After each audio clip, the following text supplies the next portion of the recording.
Subscribe now and press the bell icon. Never miss an update. नदी के चाहत में समंदर को छोड़ बैठी, कितना अनमोल रिश्ता था हमारा, एक पल में तोड़ बैठी।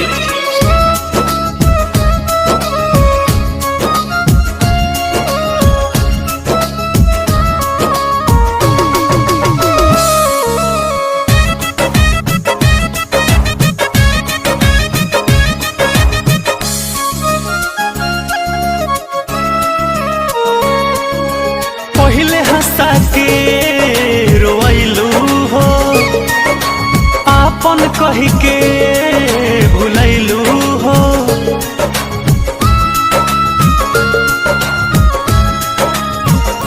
हाँ, पहिले हंसा के रोइलू हो, आपन कही के भुलैलू हो।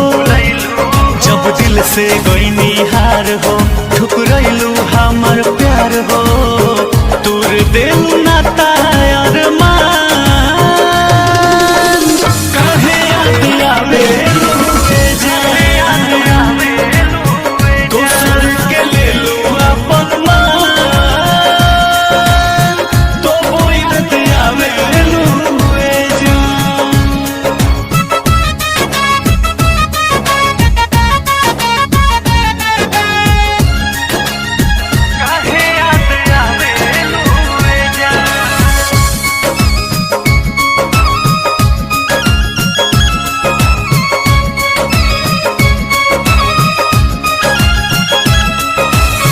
रहे काला चारी यारी तोड़ दिले बाड़ू, मन भर गइल मोह मोड़ ले बाड़ू।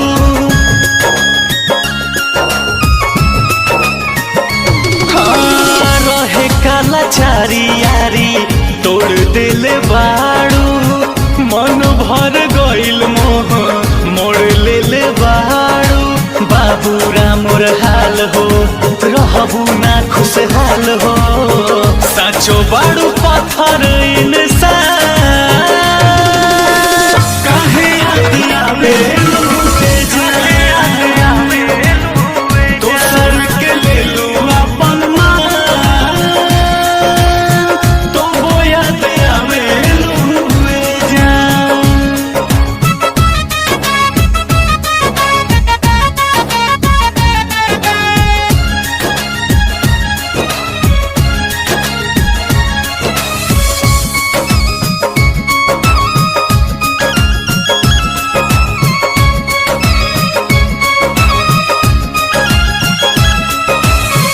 कैले रहू वादा कबो छोड़ के ना जाइबू, जब खिसियाइब हम तब तू मनाइबू।